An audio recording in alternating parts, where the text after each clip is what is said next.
Shin Megami Tensei If is an interesting game. For starters, it's the last mainline SMT game on the Super Famicom, as well as one of the last mainline first-person dungeon crawlers, only followed up by Strange Journey. It was released in 1994 for the Super Famicom and is considered a farewell for the first-person dungeon crawlers on the Super Famicom. That said, it was not the last SNES game from Atlus. That title goes to Pro Kishi Jinsei Simulation, Shogi no Hanamichi, a shogi simulator. Anyway, SMT If is an interesting game. It is one of the shortest SMT games to this day, and the only mainline title that features multiple routes independent from your alignment. It is also the first SMT game featuring a New Game Plus exclusive route. SMT If is similar to Strange Journey, considered, according to Atlus at least, a mainline entry, a so-called Gten, which roughly translates to side story. If is one of the most obscure SMT games, partially thanks to its weird release date of just 7 months after the release of SMT2, and its heavy use of assets from SMT1 and 2, such as music or sprites, which lead to a mixed reception from reviewers and the fact that it never had a fan translation up until 2018. So what makes SMT If special? Well, it's for one set in a high school instead of the entirety of Tokyo, featuring a much smaller scale in terms of story and stakes. It also features 4 routes, of which 3 you can pick based on what companion you choose, and a 4th one that you can access after finishing the game. It also features the Guardian system, which later got adapted into the Persona system. Katsura Hashino, director of the Persona series, once stated that SMT If was the basis for the Persona series, carrying over the high school setting and adapting the Guardian system. In this video, I will be covering most of the game and its routes. The video itself will consist of Reiko's route and will mainly have footage from that playthrough, but I will cover the differences of the other routes. SMT If opens with a virtual fortune teller Nova asking us for our name and gender. SMT If is the first and one of the few SMT titles that allows us to pick a gender. What I can of the story is that the protagonist is female. I decided to choose a male character as they have access to better equipment. Here's a fun fact. If you type in only one letter, Nova will not accept the name, telling you to take this process more serious. With our name set, Nova asks us a series of questions that set our starting stats, such as if we like video games, do our homework, if we forget things, our favorite subject and sport, and if we own a smartphone. I mean, I knew that the IBM assignment existed in 1994, but in the original Japanese version, Nova asked if we own a Pokeburu, which is a pager. Guess we have to adapt everything for Zoomers now. With our decisions made, Nova disappears and a young man walks up to us, greeting us into his world. Until yesterday, he used to be a human, but now he is the ruler for the Expanse. The self-proclaimed Demon Emperor, ruler of the demon world. According to him, our fate is in the palm of his hand, and he wants to get entertained by us. He proceeds to laugh and disappears. With that we hear a voice waking us up. Well, that was a strange dream. A student tells us that school is over. He didn't sleep well due to his nightmares in the last few days. A coincidence? With the student leaving, an earthquake happens, and the color of the sky changes.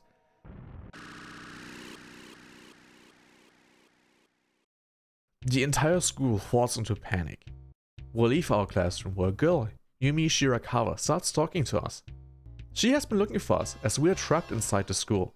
Something strange happened outside, as if the school was sucked into another world. With that, Yumi asks if we go with her to save the school. Most people would say yes to her, which locks us into her route. I decided to not go with her. With that, we can explore the school. On the 3rd floor is classroom 2E, where we can meet our second potential partner, Shinji Kuroi, but everyone calls him Charlie. I will call him Dick Grabber Charlie. He wants to escape school, so he offers us to go with him, locking us into our second potential route. I refused this one as well, and instead went for the 3rd route. To make the NPC of the 3rd route appear, we have to visit every single club room to get us some equipment and enter the music room. Here we can talk to various students, telling us that a weird demonic ritual happened in the gym. With the equipment gathered, our 3rd potential route appears. A young girl wants to talk to us about the anomalies that are going on. She introduces herself as Reiko Akanezawa. According to her, she knows who is behind this and has an idea on what's going on here. She needs someone to help her, but everyone is panicking, so that we are the only possible help. We side with her, revealing that a student named Hideo Hazama is behind all of this. He was trying to summon demons into school, but instead warped the school into the world of demons, the Expanse. So, what is the difference between each route? Well, Yumi and Reiko are practically the same, with Reiko having an extra dungeon for the true final boss. Charlie's route is a bit different and is the shortest and easiest. I will go on more about the differences when they happen. With that we move on, trying to find a way out. We learn that the disciplinary committee blocks off some of the ways in the school. Back at our teacher Yahata in our classroom, he compliments us for staying calm and admits that he is clueless on what to do and panics, worrying that he dies after spending money on a new laptop. What a weird worry to have. On the second floor we can find a floppy disk that we can carry into the computer room on the first floor. In front of the computer room, a student gets attacked by a Gaki and our first fight begins. Combat works roughly the same as in SMT1, but has some differences that I will cover later once we get more demons and weapons. Right now, we just have to attack the Gaki with physical attacks. With the Gaki defeated, we enter the computer room where the student ran into. His name is Sato Katsuhiko, head of the computer club. He is trying to connect via the internet to the outside world and stumbled upon a weird network with a download to application. Running it made the Gaki appear. The application was also made by a guy called Steven. Very suspicious. He put the program on a disk and hands it over to us, though it won't help us and none of the computers are portable. In the computer room we can save. Leaving the room makes Sato realize that we found a floppy disk that we found earlier. It is broken, but he can restore it, but it will take some time. With that it is time to head back to our teacher. We ask him for his laptop, which he sadly can't give to us, but he gets something even better. He created an ARM terminal type PC after seeing a kid with a husky the other day, and thought it was cool, so he made one as well. Wait, is this a reference to the protagonist of the first SMT game? Sadly, he can't figure out how to use it and gives it to us. So wait, how did he build it if he can't even use it? And how does he even know if it works? Well, in any case, we get the ARM terminal, which now allows us to use the mapper, auto recovery, a function auto heals our party without having to go into the magic menu to cast healing spells and analyze. With that we can use the disk we got and use a demon summoning program. With that it is time to leave the classroom, where suddenly a projection of Hazama appears. He is no longer human and instead something greater and noticed us wanting to escape. He believes that we won't be able to achieve escape, but gives us a hint as it entertains him. In the gym is something that will help us to achieve our goal. With that he disappears and we know where we have to go next. Before that we can enter a side room in which we can recruit a Jack for us for free. Over at the gym we find the Ring of Humility. Hazama proceeds to talk to us, explaining that leaving the school will lead us to a place called the Chamber of Seals. We have to bring the reel there to break one of the seals. To bring back our school, we have to break every seal. However, before we can leave the gym, we have to fight a demon. This is one of the differences in genders. Male characters have to face Mary Jane, while female characters have to face Fawn. This fight is really easy and can be cleared by just normal attacks. With that we get a level up for our protagonist and Reiko. As usual, our protagonist can't learn magic, so we go with physical stats, while Reiko goes with magic based stats. Upon leaving this gym, a student committee member appears, wondering what we did in the gym, and heading to Otsuki to tell what we did. Let's go for the science room.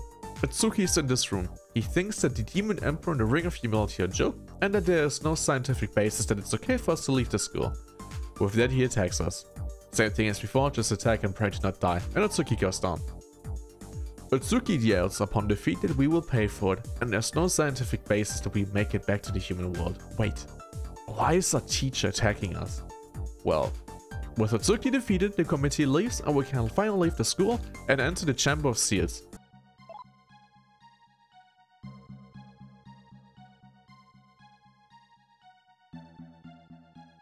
This works as our hub that leads us into the different dungeons of the game. There's no overworld in this game, so this place replaces it.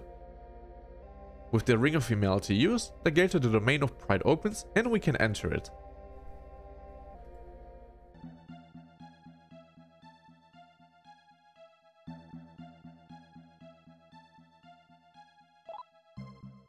If we think of our high school as a tutorial to learn basic movement and how to use menus, the Domain of Pride is basically our tutorial to dungeon crawling, demon recruitment and the more unique mechanics of SMT If.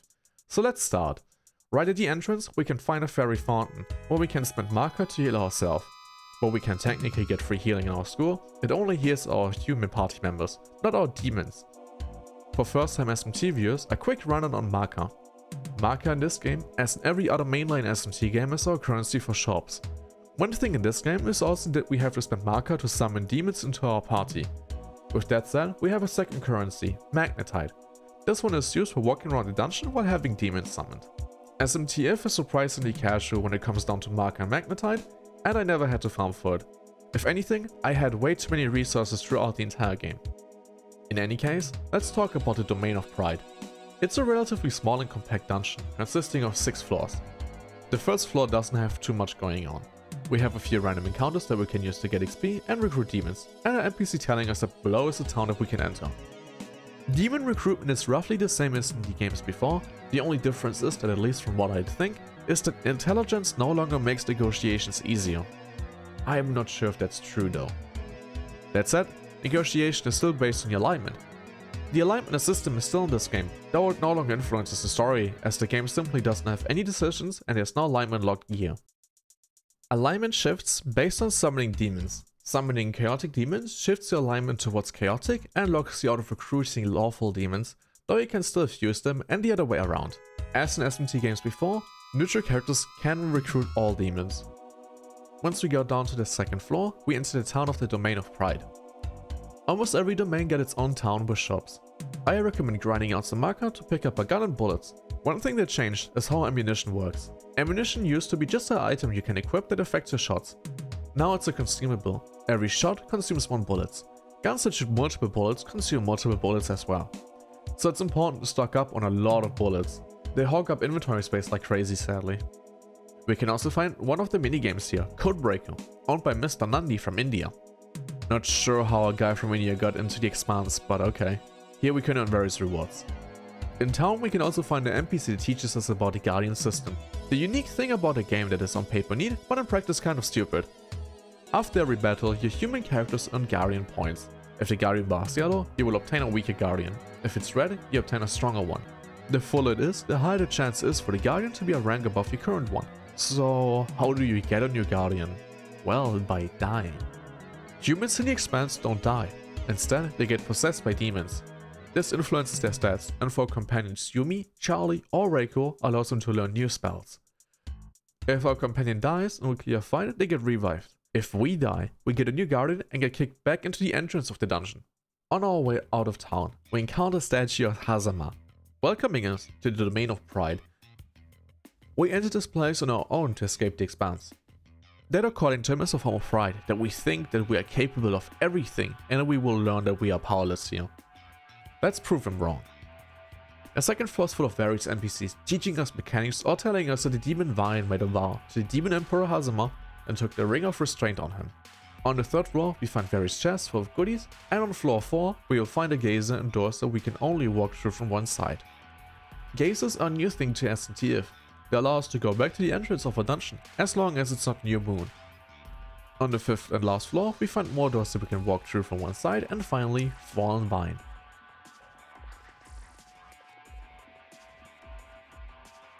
This is our first major boss, and well, it casts Mahjong and one-shots the entire party. This is how the boss plays out for most people the first time. What I recommend is to grind out some Maka, head into town, buy 99 bullets and a guns pistol for each character, and get a demon that can cast Tarukaja and a few demons with decent HP, either through recruitment or fusion. Buffs can stack up to 4 times, which makes Tarukaja especially strong. With that, it is time to go into the fight. It is still a bit of an RNG thing, since getting hit with Mahjong can lead to a quick wipe, but I got lucky and Vine always wanted to attack the party members in a back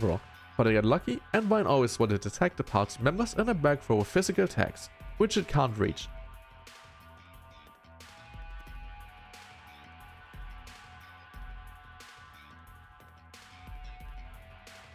With that, Vine goes down and we get the Ring of Restraint. With that we can return back and unlock the gate to the Domain of Gluttony.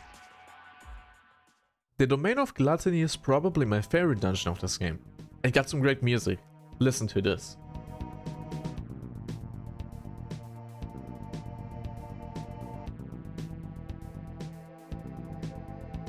And the structure of the dungeon is relatively complex and offers some great dungeon crawling. So let's get started. We immediately get greeted with rotating towers. It's important to check the map after stepping on them to make sure where you are, but are overall really simple. Our enhancement from SMT1 is that we can now open the map with a dedicated button. Thank god I can stop drawing maps now. Further on, we encounter another statue of Hazama. Surprised that we defeated Vine. Humans to him only consume, even if they don't need to. This to him is a crime that he punishes in the domain of gluttony. To him, one such person that he can't forgive is imprisoned here. With that, the statue fades away and we can start exploring. This dungeon is whopping 9 floors deep, but the rooms aren't super big. That said, the entrance directly leads into the second floor with corridors leading us back into the first floor or the casino. In the casino we can exchange our marker into coins that we can use to play slots, Russian roulette and some other games. Those coins can be then exchanged for some unique gear like the Staff of King Frost that attacks every enemy and potentially freezes them. Back at the first floor, we can move on and find a staircase back into the second floor that offers a corridor leading into town. Yeah, lots of ups and downs, just like the modern video game industry. Here we learn that the Demon Emperor Hazama turned a human into the master of the domain, who guards the next ring, the Ring of Diligence, inside of his stomach. In any case, we can now take a new staircase into the 4th floor. Here we can move on to the 5th floor and through a short passage to the 6th and 7th floor, where we find a lab, and for fuck's sake, Otsuki is back. He is now Mecha Teacher, having exchanged from human parts into mechanical parts. He is roughly the same fight, but now with some elemental resistances. He can hit like a truck, but is overall not much of a fight. With him defeated, we get the Microplasma. With the Microplasma in hand, we can now head back into the 4th floor and drop through a pitfall into the 5th floor. Here we get carried over to another pitfall into the 6th floor and walk through a short 7th and finally the 8th floor where we finally encounter Orcus. Constantly consuming and asking for more food. He is so busy with eating that he isn't even noticing us. We can head into the kitchen now and use the Microplasma to shrink us down so that he devours us. Did not have made a Honey, I Shrunk the Children sequel, but the kids get devoured by Pig Demon. Well, still better than getting eaten by Mr. Burns. The stomach is full of hazardous tiles and platforms that warp us to different places. The enemies inside here are weird with things like slimes and stomach flowers. What the fuck do you need to eat to grow that inside of your stomach? Then again, I heard of dudes growing trees out of the nose, so who knows. Inside of the deepest part, we finally encountered the real evil behind all of this, the parasite, and oh my, call that a stinger. I hope it's not wearing the ring around it. This fight is really easy, with it being weak against almost every element. It can inflict poison and bind, but it barely uses it. Plus, bind in this game is so much weaker than how it used to be in SMT1. With the parasite defeated, we get the Ring of Diligence and we'll leave Orcus, who turns back into our principal, not remembering what he did besides doing sinful things. With that, he returns to school and we can leave. Back at the Chamber of Seals, we can now open the gate to the Domain of Sloth, and if you ever heard anything about SMT If, you know that this is probably the worst designed dungeon in the entire franchise. I have never encountered a dungeon in this franchise as bad as this one. But let's get into it and see why it's so bad. At the entrance, we once again encounter Hazama, surprised once again about our progress, and then we save the principal. In the Domain of Sloth, we will find the ones that Hazama deems lazy. Despite the dangers of the expanse, they stayed in the school and did nothing. To him, they're lazy, not considering that they are scared and confused on what is happening. He would wipe them out, but he gave them a chance in the Domain of Sloth. This dungeon on paper is small, with only 3 small floors and no town. But here is where its gimmick comes in. If we go through the first 2 floors that offer healing and a fusion palace, we can call it the 3rd floor. Each corridor here leads to a student digging out a tunnel. So now we get into the bullshit of this place. Looking at the map, there are a total of 8 tiles that need to get digged out. Each student digs out 1 tile per moon cycle. Yes, you heard it right. You need to run around a dungeon for 8 entire moon rotations. This means grinding for an extremely long time. How long, you ask? My party wasn't well prepared for this, and I slowly upgraded it through the process, but this took a total of 6 hours, with the emulator on fast forward. I usually don't use fast forward on emulators, but I made an exception for this cause my god, this took ages. This actually got addressed in the PlayStation version, where they included an easy difficulty, doubling the progress speed of the Domain of Sloth.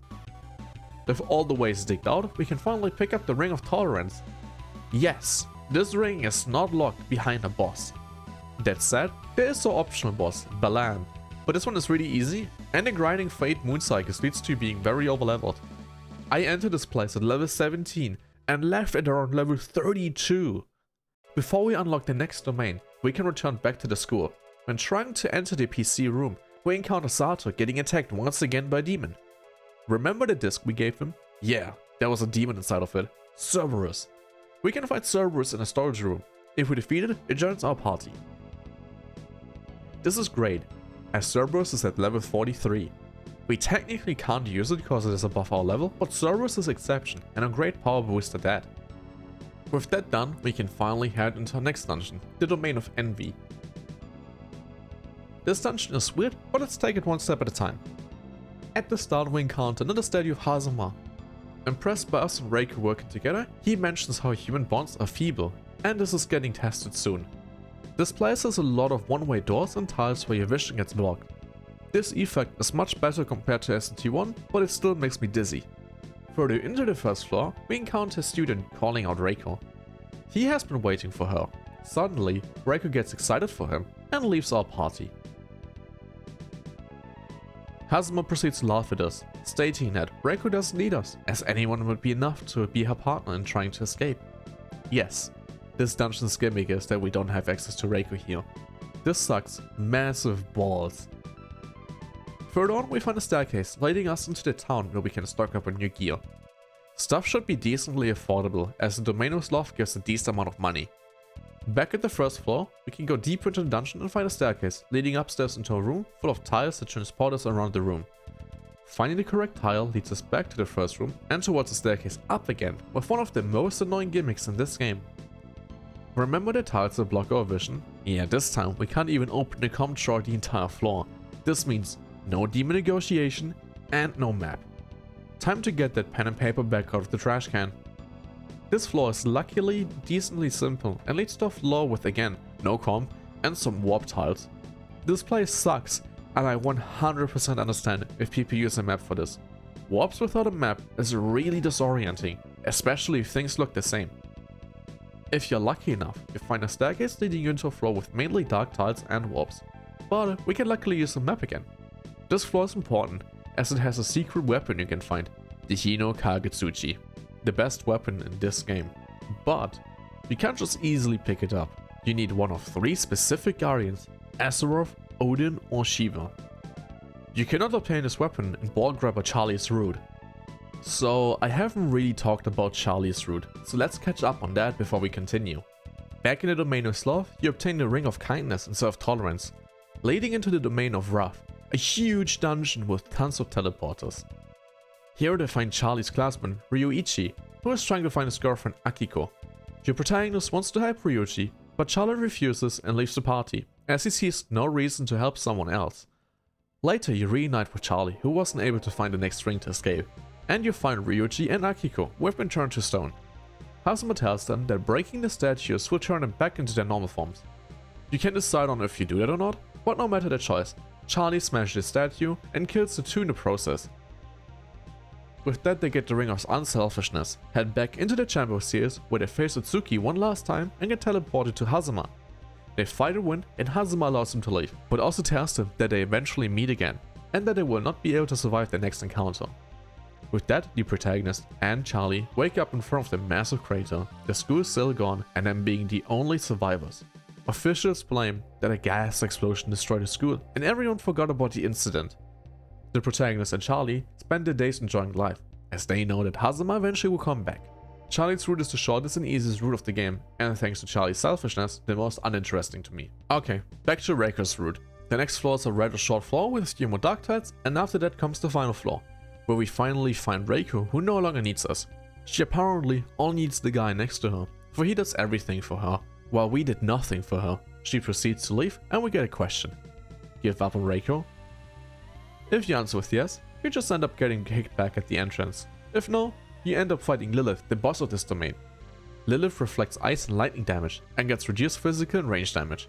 She can charm allies, deal heavy ice damage to the entire party, remove all debuffs, inflict the happiness status effect, transform party members into spiders, and can cast Mudun, which can instantly kill. This fight sucks, especially due to us lacking Reiko. But eventually, Lilith goes down, and Hazama states that Lilith was a reflection of our true soul, filled with jealousy, and then we suppressed it with force. Reiko comes to her senses, and we get the Ring of Unselfishness. She doesn't even apologize about this. Maybe we should drop her. With that, we can head back to the Chamber of Seals. On the way back, there's a chance to encounter Utsuki again, but he is basically the same fight as before. Back at the Chamber of Seals, we can finally unlock the last domain, the Domain of Greed. This place is tough and has some really hard enemies. This dungeon is huge. It is on paper only 4 dungeons deep with a town and a casino, but to even get into the town we have to navigate through 3 interconnected outer rings that have various one-way doors and teleporters to find the town. In front of the town we encounter a statue of Hazama, telling us that we fought many battles and that we must have agreed for things that we can use to obtain victory. In town we can again get new gear and head outside again into the inner areas of the floors we just passed through. Here is something interesting. The chests in the inner areas have some really good equipment in it, but we should not take them. The more chests we open, the stronger the boss on the highest floor gets. The boss has a total of 8 forms, spanning from level 20 to level 70. At the highest floor we encountered the Demon Cafe. I did not open a single chest, so the boss was a joke. Sadly, defeating the boss makes all the chests disappear. With the boss defeated, we get the Ring of Kindness. Or not, because Utsuki pops up and steals it, telling us to get to his laboratory to get it back. What a dickhead. Time to get to the dungeon again and find his laboratory, where he turned himself even more into a machine monster. This fight is rough.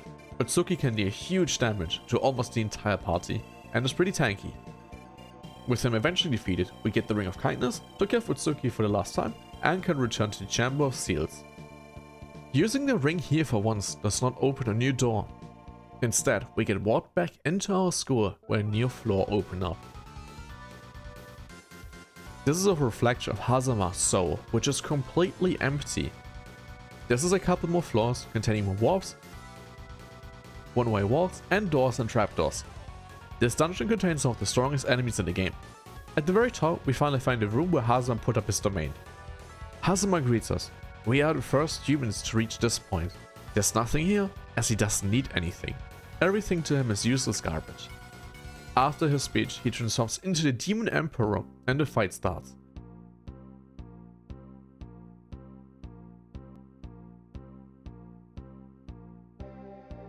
Hazama is a tough one, able to throw heavy ice, fire, physical and almighty damage to the entire party, while also being able to debuff the entire party. It is recommended to have a lot of healing and buffs to counter the big damage Hazama deals. With Hazama's defeat, we get the Ring of Salvation. This is where Yumi's route would end. Everything turned back to normal and the students thank you for saving them. Though one student mentions that a guy named Akira Miyamoto vanished. But to Reiko's route, it is not the end. With Hazama's defeat, we use the Ring of Salvation to enter his mind for one final dungeon. Here we learn that Hazama was alone without friends. All the students gossiped about him, that he got rejected by girls, and that his mom and sister left the Hazama home and ended up leaving Hazama and his dad behind. We also learn that Reiko is Hazama's little sister, so this is why she knew what was going on. At the end we find Hazama again, who turns into a giant fetus-like monster. What the fuck is this? This is it, a very last boss. He is roughly the same as before, with some additional moves and even more health. With Hazama's defeat, he collapses on the ground, crying and not accepting his defeat. Reiko takes him into her arms and calls him down, promising to never leave him again. With that we get sent out again with Reiko's voice and a way telling us that the mind world is collapsing. Reiko explains, where we leave, that Hazama was an honest guy, but he changed due to him not receiving any love in his life. She doesn't expect anyone to forgive him, but Reiko promises to make sure that this will never happen again. While exploring the expanse was painful to her, it was also enjoyable thanks to us. She thanks us, being grateful that we helped her to stop Hazama. We will probably never see each other again. She will stay here with Hazama, as she cannot manage without Reiko. We cannot take our demons with us into the real world sadly, so they need to stay behind. Our demons give us one final farewell, and we return back to our school, where things turn back to normal. Finally, we can leave our school. While everyone returned with the school, Reiko and Hazama disappeared. At first, the school mourned after them, but quickly forgot about them and moved on with their lives. The life of the people that came into contact with Reiko and Hazama changed forever, knowing that demons exist in another world, and that if the boundary between the worlds broke, the world as we know would end. And with that, we finished Shin Megami Tensei If, a very special and weird SMT game, one of the shortest games in the series, focusing on gameplay and having less focus on story. SMTF is interesting, offering multiple routes with their own story and unique differences. I really enjoy playing through it. It features some of the best and worst SNES dungeons. But with that said, we are not done yet. There's one more route exclusive to New Game Plus that we have to play through, but I will keep that for another video. Thank you so much for watching. Playing through SMTF was a blast, and I'm very excited to work on the second part of SMTF. I never played If before and was positively surprised at how fun it was outside of the domain of sloth. The second video will be linked in the top right corner by the time it is uploaded, and I hope to see you again for the next video. In the meantime, I stream regularly on Twitch, so feel free to check that out if you want more of my content in between new videos. But until then, bye for now.